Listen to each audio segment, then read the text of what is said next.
You're listening to Bold Hearts, Big Moves, the show for female entrepreneurs who want it all.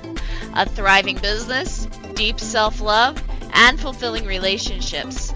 I'm Erin Anderson, and each week we will dive into how to set stronger boundaries, make empowered choices, and show up in life and business with boldness, authenticity, and heart. Because let's be real, the money you make is directly related to the love that you have for yourself and the strength of your relationships. So if you're ready to lead with love and make those big moves with those bold hearts, let's dive in.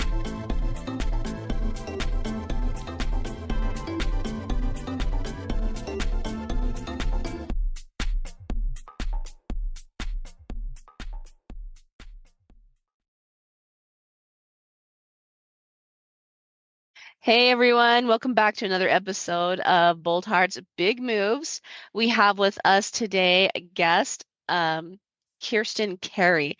And Kirsten and I, we've kind of been chatting a little bit about business and motivation in business and how to just get those needles to move a little bit more. And I just really love like her messaging. I was like, you know what, you need to come and and talk to this audience because it's so good what she has. So today we're talking about the sales conversation as a boundary conversation. But before we get into it, I want Kirsten to tell you guys just a little bit about herself. Oh, well, I'm a serial entrepreneur. So I've been in the business, whatever it is, either brick and mortar, where I've had restaurants and wellness centers and gyms. And I've also done the whole online approach where I've had the full funnels, sold through the Facebook ads, done all of that. And I've built multiple 6 and 7 figure businesses. So I've been there, done that. And honestly, one of the reasons I got into one of the businesses that I had for 15 years, I was a natural health practitioner and I built an entire online multiple 7-figure business doing that, was because I was burning out in the processes that I was doing before. And I was finally, it took me years, but I was diagnosed with celiac disease, which is an autoimmune condition, and then later Hashimoto's, which is thyroid autoimmune. And so I went through traditional medicine, couldn't find answers, and went through natural medicine and didn't get all the answers. So, like a lot of us who are problem solvers, I went back to school to find answers, became a natural healer, got all the certifications, did all the things, wrote the books, and helped people reverse autoimmune conditions. And I did that for 15 years. But I love sales and marketing so much that, believe it or not, I sold off the company. I completed that 15-year process and journey in my life and went back into the marketing and sales process because I love so much working with small business owners, medium-sized business owners, helping them convert better, learn more about their clients, have more successful clients, and really have just more money in their pocket, frankly, because we can help the world more with our small businesses than really, frankly, we can with anything else. Right. Yeah. Our voice is like so powerful, and like a small business, you think it's like a small voice, but it's not. Right? Like there is so much power behind our messaging, like our thoughts. And this, like when we come together and when we talk about those things, like on a podcast, like it's truly magical. Like I can honestly say um I've done coaching for 12 years. I've been coached for probably about 9 of those 12 years, right? And I will say, like, doing my podcast and like having hosts on and like listening to all those voices, that's probably been one of the most educational experiences I've ever had. Yeah. You know what I Small mean? Just businesses listening to employ other more people. than the Fortune 500s. We have more influence because we're more nimble. We can change directions more quickly. We can pivot more directly. So, and when you were saying that I've been coached for, you were saying like 9 or 12 years. If I really think about it, I mean, I was an athlete as a kid. I was a high performance athlete. I was a gymnast. When I really look at when my coaching started, I think it was in my dance class with my first dance teacher. And I think I was like 4. So if you really look at coaching and who has influenced us and who has been part of our lives and the decision makers, making process that we've had, I really look at that. I've had coaching since I was like 4 years old, and we need them, right? Yeah. Yeah. Yeah, yeah, that's actually kind of true. I have never thought about it that way, but and I am so not an athlete. Like, no, not me. That is not who I am. My sister-in-law has tried to get me to do volleyball with them, and I was the one that always hit the ball the other direction. So I'm not much of an athlete, but I did get coaching in dancing, and I got Mhm. coaching in piano.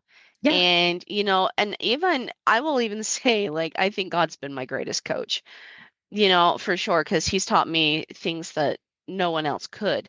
And so it's like, yeah, we've had coaching our whole lives in a sense. Yeah. You know what I mean? Yeah. And it's Absolutely. learning how to listen to what works for you, how to take what they've learned and have it integrate into who we are and authentically utilizing the coaching that we're getting and not just following blindly, which is what I think a lot of business owners have to learn how to do. Take the mistakes of others, filter it through what's the reality for who we are and what's happening today. Because, Hmm. a lot of what worked 6 months ago, even in business, isn't working now. Yeah, that's actually very true. It Mm-hmm. really is. And even social media, like, you can still stand out very much on social media. You can, but that's changed a lot from when I first started. You Yeah. know what I mean? Yep. Influencers are not influencing the way that you think they are. Just because they have millions of followers doesn't mean they have millions of dollars coming from those followers. You have to Yeah. understand the basics of marketing and sales, no matter what medium or method that you're using. And what was hot today is not necessarily going to be hot tomorrow, but the principles underneath it still stand if you understand them. So let's talk about some of those principles, right? Right now, because we're talking about marketing, we're talking about the sales and things like that. And I know for me, like, when I first started, it was terrifying thinking about marketing and sales, like, so terrifying, that visibility, that, oh, right? But what are those foundational principles that you're talking about? Well, the first thing is, do you actually believe, do you feel into what it is that you're selling or what it is you're marketing? Are you doing it just because you think it's an easy way to make money? Or is it something that actually resonates with you and you really want the person that you're talking to heal whatever that looks like, heal their business, heal their body, heal their process, heal in a way that they're going to do better if they have your solution? Or are you looking at it as just the way to make money? And I know we've all been in sales situations where we're on the other side of it. We're being Yeah. sold to, and you can feel the difference. Mm-hmm. The guy who's just trying to hit his numbers for the month versus the guy who actually thinks you're going to be a better person or better off because of his solution, whatever that solution is, Yeah. product, service. That right there, I can tell you, I can take somebody who doesn't know what they're doing in sales, if they have a belief around the power in what they're selling, and I can get them at the top of the sales leaderboard in weeks. The guy who's just selling at the end, he's going to have moments where it's great, and then he's going to have moments that it's not, or he's going to sell really well and have a lot of returns, Yeah. a lot of cancellations, a lot of people unhappy, a lot of people not getting the results that they could. Right. So Mm-hmm. it's that first thing is, energetically, do you believe in what it is you're selling? And then second, who's your market? So many people out there are like, but everyone could do better with my thing. And I'm like, but who is really your market? Who's that Right. one person you are speaking to? Who is that ideal person? I always tell Client. people to think of it as like a dartboard, and you want to sharpen that dart, not to hit the bullseye, but go through it. Who is Mm. it going through to? Who is it completing their life because they're doing this? Who is it changing their world? And so many people are so afraid to get real clear about their market because they think they're cutting off all these other potential options. You're not. You're going deeper, more cleanly, more easily. And so you want to go deep rather than wide. And Wide. even Yes. people like Tony Robbins, everyone knows who Tony Robbins is. He didn't start out fixing all the things for all the people. He started out in weight loss. Right? It was super, super clear. Right. And Mm-hmm. if you can broaden it after you've gotten yourself together, but most people are trying to go wide and then they can't hold anything. Yeah. So it's doesn't matter their medium. If you don't know who your client is and what you're selling and you don't believe it, it's not going to work, or it's only going to work briefly. Well, the only reason why Tony Robbins can go wide is because he's got the system Yeah. to go wide. And most people, when they're starting out coaching, they don't have that system in place. Like, Mhm. heck, I've been coaching for 12 years. I don't have that system in place, right? Mhm. But I love what you're saying here too, because I personally have shifted, right? I went from Aaron Anderson betrayal trauma coaching to Aaron Anderson coaching where we're talking about business and boundaries, Mhm. right? Um, I still talk a ton about trauma. I still talk a ton about like healing trauma. I still love Yep. talk like that's still something that's very much in my message. But I went from having a podcast with almost 13,000 downloads, right? Wrapping that up and doing Bold Hearts Big Moves, which at this point right now has about 160 Yeah, you're downloads, just which starting out. right, I'm just starting Mhm. out and I'm not sneezing at that either. Like it's actually growing faster than the other side of the struggle did. But I realized that my avatar was very different, Mhm. that it shifted, right? And when you notice those things, that's when you have to make some shifts, right? And it's kind of like what you're talking about with having that go through your client, having it go through your ideal client. Yes, the other side of the struggle, healing from betrayal trauma, is still very powerful. It's still getting traction, it's still getting Mhm. downloads. I'm not adding to that anymore because I feel like for me personally, that's like the beginning stages. Right. For me, I'm also really passionate that women also create money. That's not really talked about much in the other side of the struggle, but man, do I get to talk about that here, Mhm. right? And so we'll have people coming over from the other side of the struggle into Bold Hearts, Big Moves. Like this is going to be a much bigger message, but you can't go broad until you get laser focused on what it is that you Right. really, really want, Yep. right? It's so much easier. You're going to spend so much less time trying to attract clients, so much less money trying to attract clients. You'll have Hmm. more referrals. It'll be easier to get people results. It's easier to get testimonials when you're getting really tight with who your market is. Yeah. Again, you can broaden it later once you're rolling and you've got consistent income and you've got it systematized and you understand and you're by all means you can widen it if you want.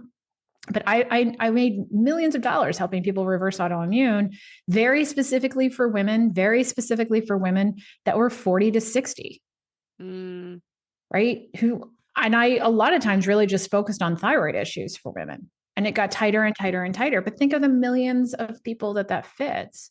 But if somebody said to me, I have a plan and I can teach you how to make $1 million in an hour if you're a redhead with blue eyes who's 5'2", I'd be like, sign me up, right? Because I think that person knew something very specific about me and understood me, and I want to be seen and heard and get mhm. there faster and easier. But if they just said, "Well, I just have a plan to make $1 million an hour," I might listen, but I'm like who stands out among all of the people who Yeah. solve the problems? And let me put this on the other side of the other side of this, like your client. They're thinking, why does this work for me? Mm-hmm. Right? And that's why you want to get dialed in it because they're not worrying about like why does this work for everyone? As a matter of fact, Right. when I first started, I was thinking that like, oh, this is a message that everybody needs to hear. And technically, yes, it Yes. is. It is. But when I'm like, I'm gonna go out and heal the world, they're not thinking about the world. They're thinking about themselves. They're thinking about the Right. one, right? And so you need to be able to have a message that focuses on the one Yes. because that's where it all actually starts to draw in your client. And you also want to focus on a message too that is good for you. I should Yes. say that too. Like, Mm-hmm. um, that's another reason why I also moved and kind of shifted gears from the other side of the struggle. And again, like, you would look at that and think that was the dumbest business move ever. I had constant clients coming in, I had good revenue, um, a Facebook group with over 1,000 people in it. Mm-hmm. Like I stood out already as a betrayal trauma coach, right? Because I was teaching it in a way that nobody else did. But I realized that the clients that were coming in were not the clients that I wanted, Right. And that's right? important. And a lot of people don't get that. That will burn you out. Mm-hmm. Mm-hmm. Mm-hmm. Yes, very much so. And so I got really clear, detailed about like who my ideal client was, and I realized that that's why I needed to make a major change. Right. And a lot of people are afraid to do that. They're afraid the money isn't going to be there. The money will flow more easily. There's a reason they call it cash flow. It will Mm-hmm. flow more easily into you when you are in the right place for you at the right time, attracting the right people. If it Yes. feels hard and like you're grinding all the time, something is not right. It's not going to be Yes. easy. I mean, I don't want to make this like it just flows and nothing, but No, it it takes doesn't feel like patience. this horror and it doesn't burn you out. And you don't need to like shut down at the end of every night. You don't need to lean on alcohol or binge eating or whatever other addiction thing that we get to numb ourselves. You don't fall into that when you're in the Mm, right place with the right clients. yes, exactly, exactly. And never done the alcohol thing. You're talking to a good little Mormon girl right here. Like we don't touch that stuff. But it's like, it's so funny because you're right. Like even Mm-hmm. though I love those clients and I love like that there's things for them because we did betrayal trauma in a way that nobody else taught it, you know? It's still like, and we're kind of getting into the boundary conversation. I realized for me, it was not in alignment with me anymore, Right. right? And that's the thing. That's what I talk about with boundaries. And again, it's in a way that nobody else talks about them. Boundaries are not about what you put between you and another person. Mm-hmm. That might be a result of a boundary, but that's not what a boundary is, right? A boundary is staying in alignment with yourself, Right. right? If you're feeling scattered, if you're feeling like pulled in all sorts of directions, this is like the language of somebody who actually has low boundaries.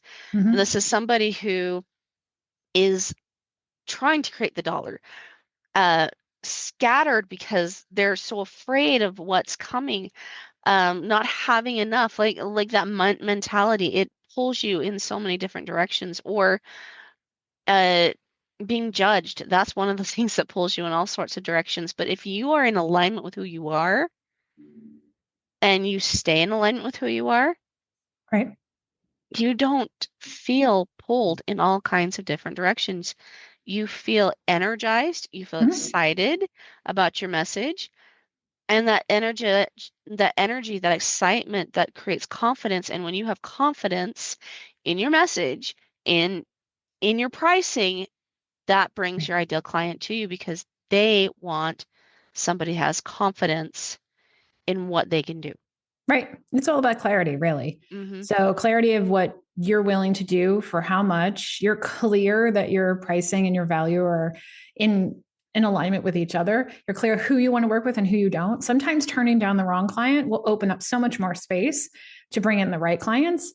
But sometimes we, out of fear, we'll take the clients we know are not a good fit. It feels so much harder. You feel resentful because you feel like you're doing more work than than you should have. They don't feel right because they feel like they're not getting what they need, and it doesn't work. But a lot of us will make those decisions, especially in the beginning stages of a business, where we're taking the wrong people or we're not open to the idea that not everyone is someone we should be saying yes to.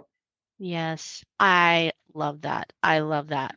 So, let's talk about this again, like the sales conversation and this boundary conversation. They're one and the same, Mm-hmm. right? They really are, because the conversations you have with yourself Mm-hmm. and that lead to self-growth, that lead to, really honestly clarifying your message. That is Right. literally what it is. The boundary Yep. conversation does that. You can use those exact same words when you're talking to a client because you understand where they're at, right? Mm-hmm. Yep. So Yeah. let's talk about like some of the similarities between those two conversations, like some of the similar words we might use between sales and boundaries. Well, it's understanding what's important to them as well as what's important to you, and not trying to convince them that your value of what's important is should be important to them. Sometimes it's not the same thing. So when you can authentically ask someone what's working for you, or what's not working for you, or what is it that you need right now, with all sincerity, it sets a boundary in a way, because what they're saying is important. You have to understand that that's important to them. It doesn't matter if it makes sense to you. So you want to understand, why is it important to them? And then ask that question with as much authenticity. Like, you're not trying to convince them to do anything. You're trying to understand them. And there are so many studies that have been done over and over and over, especially for women. Our biggest thing that we want is to feel seen, heard, and understood. And safe, I would add that too. Yeah. Yeah. And men do too, but women need it at like a deeper level. Yeah, we do. And most of the time, if we get into a conflict with somebody, it's because we don't feel seen, heard, or we're trying to explain ourselves because we want them to understand why we're doing what we're doing. So if we set up that understanding that everyone, especially our female leads or our female prospects, or just someone we're talking to online at the bathroom, they just want to feel seen, heard, and understood, because they want to feel like they're important, they have value. And so when you ask questions like that from the position of, I'm trying to understand you, and I want to understand you, and I want to have clarity around what you need to see if what I'm trying to sell here is a good match, people change. They drop their fear. They drop their feeling like they're being sold. They drop the abandonment issue. They dropped all of those, and they answer you. You're not in an opposing side with them. Most sales conversations are set up as adversarial. They're not. You want to be on the same side of the table with them. You want to slide over and be like, hey, we're together on this, and I'm not going to try and sell you into this if this is not a good fit for both of us. Right. And so what's important to them? I love that. And so actually this is really good, because we are actually talking about like our two key boundaries right here, which is our listening and our talking boundary. So if you guys haven't listened to that one, that's on this podcast episode, not on this episode, I'm sorry, but on this podcast. On the podcast. Go check out the listening and the talking boundary to get more clarity on that. But we're talking about those two boundaries right there. Like, how do we listen? How do we talk? Right? And how do we talk to the client in a way that makes us feel not only like the authority that we are, but also like we're on the same side. Exactly. That we care about them, right? This is why it's a boundary conversation, is because number one, who are you as a salesperson? You have to answer that question if you're going to do business in general, right? It's the same thing, like if we say something along the lines of, well, I want to sell $250,000 of product this year, or I want to sell 7 figures of product this year. I want to go to 7 figures. I want to go to 8 figures. You know, as we're setting these financial goals, we are also setting a goal of who we are. Like, this is a whole new person that's being born. We are literally dialing it down to like the two foundational boundaries right now. The talking and the listening boundary, right? Because those are the two key boundaries that come into play when you're talking to a potential client. Yeah, and it shouldn't be out of balance. I know people are like, wait, what are you saying? Because I'm always talking about balance. It should be out of balance from the perspective of, you should be talking less and they should be talking more. You should be hearing more, listening more, and they should be, yes. So it should be like an 80-20 kind of process where you're not saying that much. You're asking questions to delve deeper, to understand at a deeper level. Yes. And you're not saying what you already know the answers to a lot of the times, because if you're really niched, you understand what they need before they do. But when they hear themselves say the need in a way that they've never said before, they've never said out loud before, they've never said to another person before, the shift happens in a way where you can see them like exhale. I have seen over and over and over on sales calls when I've asked the right question at the exact right time, and they come out with the answer, which is what has been holding them back all this time, or what the deeper issue is, or why they want what they want. I hear them exhale in a way where their whole body shifts. Yeah, same here. And they're like, oh, so they get an understanding of themselves. You get a better understanding of themselves, and you're together in this moment. And it creates a bond and a connection with that person in a way that they sometimes don't even have with their closest people. Yes. Exactly. And that's what's beautiful about coaching is it brings the person back into alignment. And Mhm. that's what they're wanting, right? Maybe Yeah. in a different way. Maybe they're not saying I want alignment, but they are saying that they want to come back to themselves to some Right. degree. And so when you can, like you're saying, listening, that's 80% of it. The other 20% or another 10% is asking really good questions Right. and maybe 10% of coaching, right? Mhm. And Because a lot of people yeah. don't understand what coaching really is, though. Consulting is just kind of telling people what to do and how to do it. Hmm. Coaching is helping them get there on their own Yes. through In a way strategic that they questions. understand. Yes. Yes. So Yes. most people, when they coach, they think they're supposed to give people the answers and then they solve too many problems on the sales call. They don't let the people sit in some of the pain. They don't let them sit in their own issues and their own needs. And then we solve enough where we're now leaving them hanging, thinking they can do it on their own, which they still can't. But we've given them the illusion that they can because we gave them too much help and support to think that. So you don't want to consult on the call. You want to coach enough, and good coaching is mostly questions. Yes. And I would agree with that. I would so agree with that. Because here's the thing. I've noticed that too. Like when I ask questions just about what they're saying, like I'm really, really listening to what they're saying. They're going to come up with keywords and phrases. They're going to come out with like things that are actually in their subconscious. Our job is to sit there and point that out, right? Mhm. And just ask them really good questions about what they're thinking. And oftentimes we'll get somebody into oh, I'd Mhm. never had thought about that Right. piece of it before, right? When you get somebody to that piece, that's when they're like, okay, they get me, they see me, they understand me, and they can help me, Right. right? It's Yep. such a beautiful conversation. But again, you got to be having these types of conversations with yourself in order to have it with somebody else. A You know hundred what I mean? percent. Most of the challenges the salesperson themselves hasn't done the healing on themselves. They haven't gone deeper with themselves. And a lot of times they're now putting their own issues on that other person and Mm-hmm. they're blocking the sale.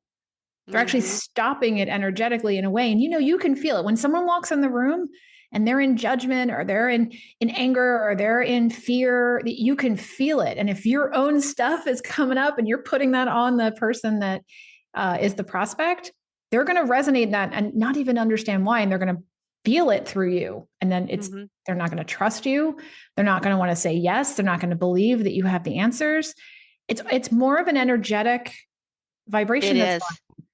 It is. It so is an energetic. And that's also why I say like communication comes down to a little bit of talking, mostly actions, and definitely energy, yeah. right? Yeah. So much so. Because somebody can look at you and be like, I'm not angry. Yeah. And you're like, And you're like, and they can even smile and say, I'm not angry, but you're feeling it come mm-hmm, through them. And you're like, so now I don't trust you. Now I don't understand what's going on. I mean, you've done it. I'm sure the mm-hmm, listeners have done it too. Or you walk into a room and you're like, this doesn't feel right. Like, I don't feel safe here. I don't feel good here. Or I don't feel whatever they're feeling, or I feel wonderful here.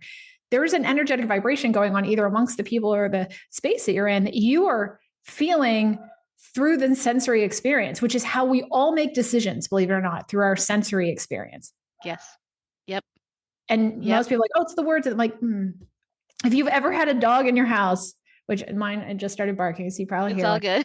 If you have a dog in your house and you tell the dog that they're a good dog, but you're yelling at them, the dog is just understanding the sense that's coming at them, the vibration that's Mm-hmm, coming at them. It's not the words. It's yeah, what they're feeling. And so babies, dogs, cats, animals, they sense the sensory experience, not, mm-hmm. but people, we think we're above that. We're not. Oh no. Oh heavens no. A matter of fact, I think that's like I think even especially women, we are very much in the Mm-hmm. sensory We're more in type tune of to things. it, but we don't know how to manage it a lot of the time. That's why we feel like we're overreacting or we're being blamed. It's not. We don't understand the sensory experience and how it's feeding through our body, literally. But that's how trauma is. Trauma comes Yeah. through the sensory experience, not the imagined or remembered experience. Exactly. And Mhm. this is also one of the reasons why too, like if you understand yourself and if you understand your traumas, but yet you don't believe that they are the truth, right? This is key. Mhm. Traumas can actually be so incredibly powerful to unlocking your mission and purpose. Yep. So powerful. Oh, I love this. Okay. So we're talking, a lot about like the like the similarities between the cells and the boundary conversation, and a lot of it is because I think even especially in coaching, we're selling ourselves, we're selling our our mental property, we're selling our emotional property in a lot of ways. So, and we've talked about like, not solving it for them, like solve it with your guidance and everything like that. But let's talk about like the connection with self and God and the message to the universe, right? And like how important that is to cells as well. Oh, it's huge because we're all connecting to that bigger piece, right? Some of us have blocked it, some of us don't believe it's there. But if we can't get still to connect with that, we're not going to be Mm, able to be still to connect with other people in a way that we want to. It may just be happening, like we were saying, walking into a room, and they're sensing something from us they don't want. But when you can center yourself and get balanced and get connected to that bigger piece, so if people are not doing some sort of practice where they're in connection with that energetic vibration, hmm. they're not going to be able to flow their lives and influence their lives in the direction they want to go. Yeah, Life is going to happen yeah. to them, not for them. Yes. Yes. And I will say this much, like again, coming from the world of betrayal trauma, right? Mm. I will say that the female entrepreneur doesn't think about betrayal much. She really doesn't. She doesn't call it betrayal trauma. Somebody's stuck in Yeah, she may be victimhood. feeling it all the time, but she doesn't Yes. necessarily know to call it that. Yeah. Yes, yes. This is so true. And I was like, female entrepreneurs, like there is massive betrayal in this community. Not even so much as the community that called the betrayal. But I do think that one of the things that I think a female entrepreneur, at least the ones I've talked to, feel the most betrayed by is the universe, the Mm-hmm. money, right? Like I'm calling in doing that all flow the of right money. I'm doing things. all the I'm right putting my things. life in. Yes. I'm working my butt off. I'm doing all the stuff. I'm giving myself over to others and putting them first. The stories, Oh, right? We yeah. believe that we're supposed to now all the good things that it's supposed to come back, and that's not how the principle of give and receive works. It's not. It's Mm-mm. absolutely not because the thing is you're actually talking about what you're receiving right now, Mm-hmm. right? And if that's not what you want to receive, then you need to talk about what you want to receive. Yeah. Very much Everything is a so. reflection back to where we are internally. So externally, if Hmm. your life is not flowing the way you want it to, and I don't want any of you to hear this as blame, because those of you who are in a No. blame shame spiral are going to feel that as such. So just take a deep breath. But everything on our outside is a reflection of how we actually believe in our inside. And women, Hmm. especially, are so hard on ourselves internally. Hmm. Well, and I think a lot of it is because societally we've been taught to be so. We're too Mm-hmm. thin, we're too fat, we're too ugly, we're too pretty, we're too, It's too, so too, too, too. normalized. It's so Mm-hmm. normalized, right? Or even like we're nothing but a Right. body, or we're nothing but, or like we are it is so normalized to be just nothing Mm-hmm. but or only this, Yeah. right?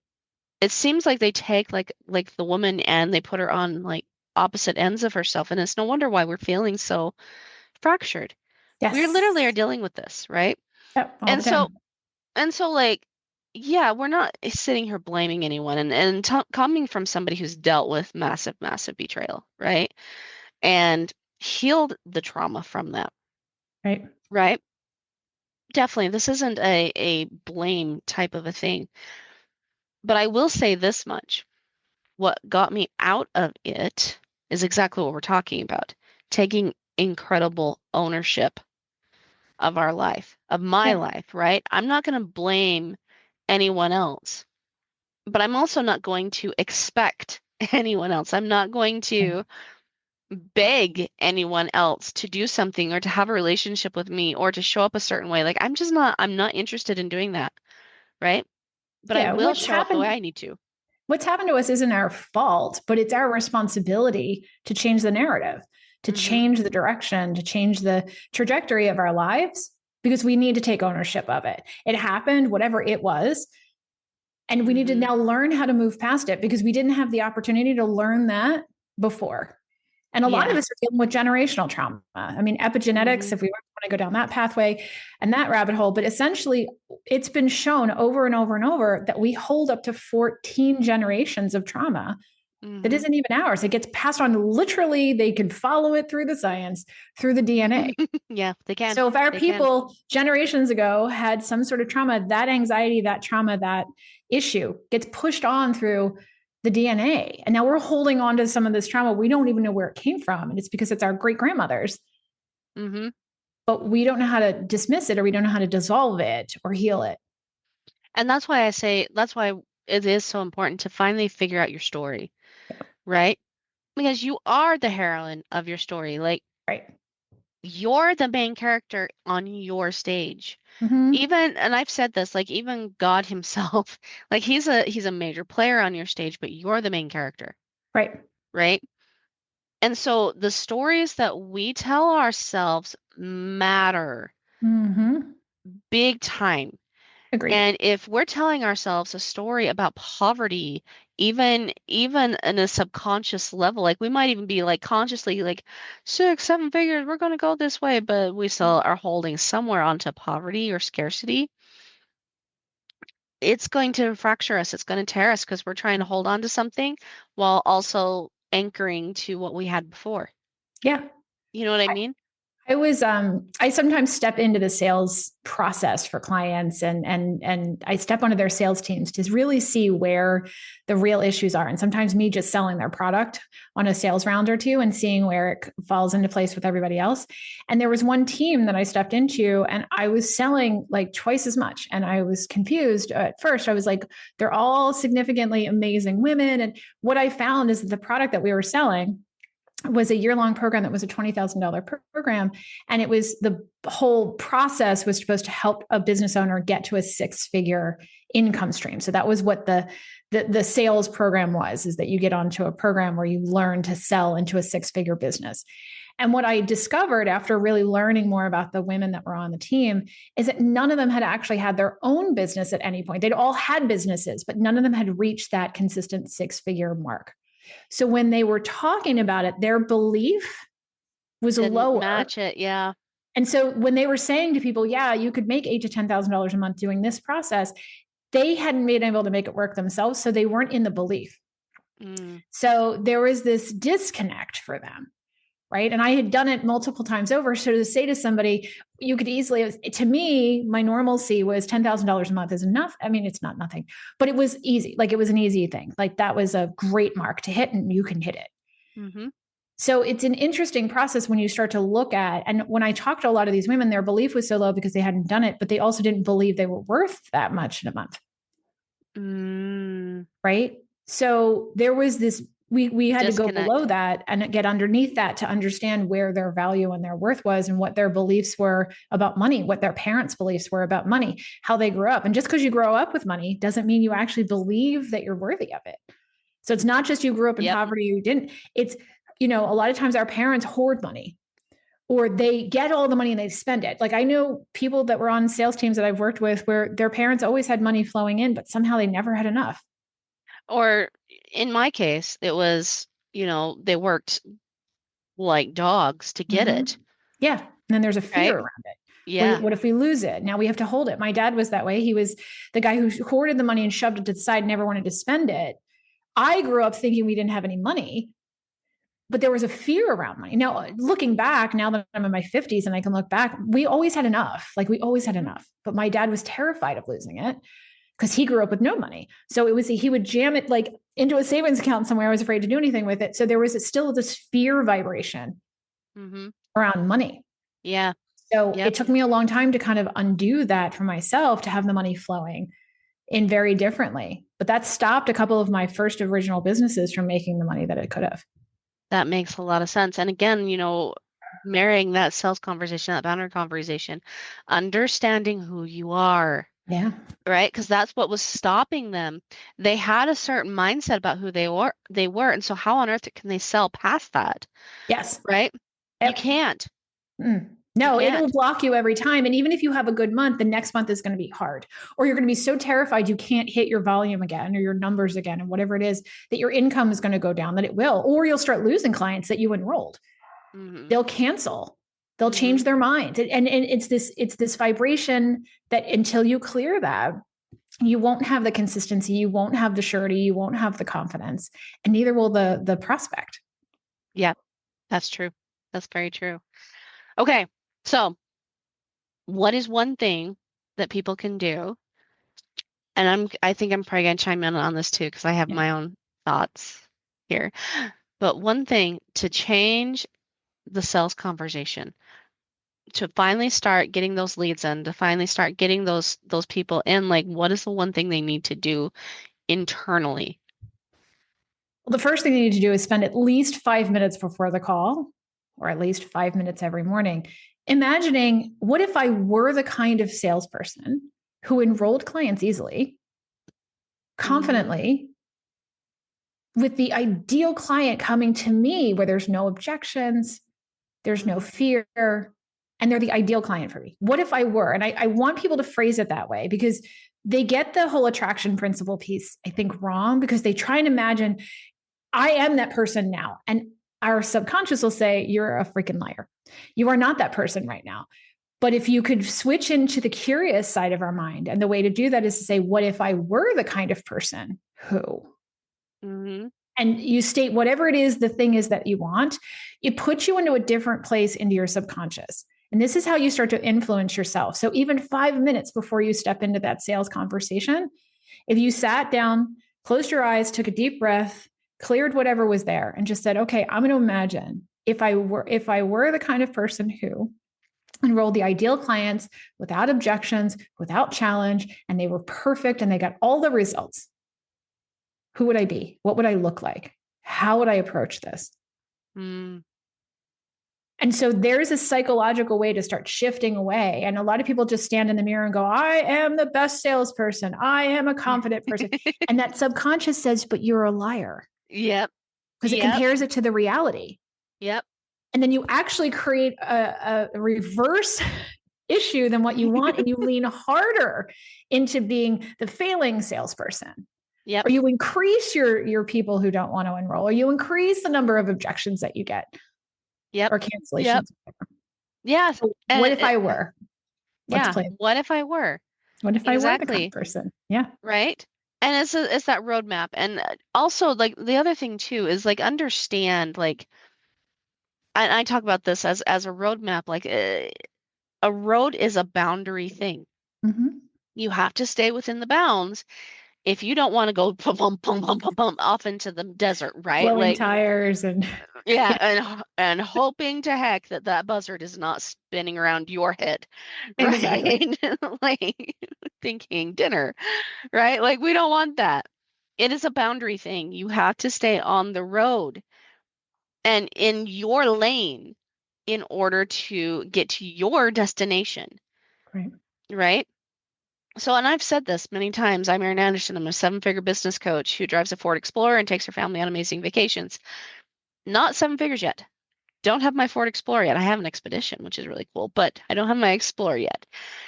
And it's okay, but I keep saying that over and over and over again to get into the energy. Mm-hmm. And I'm listening to the potholes, right? Like, what are some of the potholes that come up? Ooh, visibility. Seven figures, that's a lot of visibility, Mm-hmm. right? Guess what I Maybe. have to work on? Yeah. Maybe. Maybe it's Maybe, not. maybe it Yeah. is, but to me, that's like visibility, right? You've got to be seen to some degree to hit that seven figures. Agreed. Um, and then like there's other things like, oh, dang it, that people pleasing keeps coming up from Mm-hmm. childhood trauma. Okay, guess that I'm gonna have to button that up a little bit more and get a little bit more firm with my own boundaries, right? And I'm Right. starting to notice like these little bumps in the road to that seven figures. And again, like it doesn't necessarily mean that it's not true. It's just you haven't gotten there yet. Right. right? And so like pay attention to what's the first block? Like what's the first thing that makes you stop and go, can I get over that? Yeah. Right? Well, if we all look at this, I'm going to get you guys a little esoteric right now. So if you've ever seen like any of the DC comics that are out right now, and you've ever watched even like Doctor Strange, right? And they're all talking about the multiverse. So let's talk about the multiverse for a second. There is the theory of the multiverse is that there's all these different versions of us running around simultaneously through the world, through the universe. And you just happen to be living on this particular timeline right now, right? So if we believe that and we just accept that as a concept right now, Mm-hmm. we could argue it all day, but let's just see it as a concept. There are essentially two versions of you running right now. The version of you who has exactly what you have right now, and the version of you who has all of the things. Yes, this is true. So if you were to step into the version of you who's on the timeline that has all of the things, Mm-hmm. she is doing something different than the version of you that's in the now. Mm-hmm. And she's believing something different. She's believing something different. She's saying something different. She's eating something different. She's waking up at a different time. She is sleeping differently. She's doing things differently. Mm-hmm. So if we can just step over into that timeline for a second and just choose to step over into that version of us, what if we were to step into that version of us? What would she do making decisions moving forward? To the littlest things like, which banana am I going to grab at the supermarket, to, bigger things on, is this the world? Is this the place I want to live? Yeah. I don't want to freak you all out like you have to change your lives tomorrow, but ask yourself, the version of me who has all the things, would she be doing this thing right now? Would she be choosing to watch TV right now versus read this book? Would she be choosing to go meditate or sit with herself for a while and move through some of her traumas? Or would she go eat some candy? Like what is she choosing? And sometimes you're still going to choose the one that of course is not the right answer, but sometimes it's going to change. Like I'll do that to myself in the gym. I'll say the version of me who's the healthiest, will she do one more set of planks, or is she going to go home now? And sometimes she goes home now because she needs to just go home now. And sometimes she does one more round of planks. And my future version of me is so excited that I did that last week. Right? So we can start to psychologically open up new neural pathways by playing into the version of us that has all the things. And what's amazing, she can influence us now. Yes, because here's the thing. When you think about that and that person then, and you make decisions for that person, that is what we call the end of self-betrayal. Right. Yeah, I like it. Yeah, I love it. Okay, we're going to have Kirsten. I want to say Kristen, but it's not. It's Kirsten. No, I appreciate that. Yes. Yes, right. I've been called Mr. Aaron Anderson before, and I'm like, oh my gosh, guys, like I do not sound like a guy. I don't sound my like a guy. sister's name is Aaron, and yeah, same thing. It's a struggle. It absolutely is. It's the struggle for today. The names. Okay. But we're gonna have Kirsten back probably within the next couple of weeks to have her come back, and we're gonna chat a little bit more, and I'm gonna have to go back and find out what we had planned. So you're gonna have to wait and watch for that. But she's coming back for sure. And one more thing, like where can people find you if they're wanting a little bit more help with their sales and marketing? Yeah, so they can go to evolveminded.com, and I have this great free download. It's the 7 biggest sales mistakes that are costing you customers and how to fix them. Ooh. Yeah, how to fix them. All right, go check that out, you guys. And until next time, we'll see you soon. Bye, guys.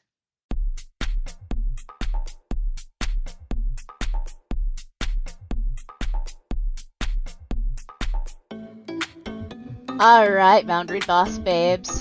I'm super excited that you tuned in with me today. Make sure you tune in again next week as we chat about more Boundary Boss babe topics. We're going to get into so many other things about how to set boundaries with your business, how to set boundaries with your relationships, so you can truly have the time, the money, and the flexibility that you are seeking. So tune in next week. Make sure you subscribe to this podcast. Let your other boss babe friends know about it. And also, if you've got any questions, make sure you submit them into the podcast by clicking on the send us a text message at the bottom of the podcast description. I look forward to seeing you guys next week. See you later, boss babes.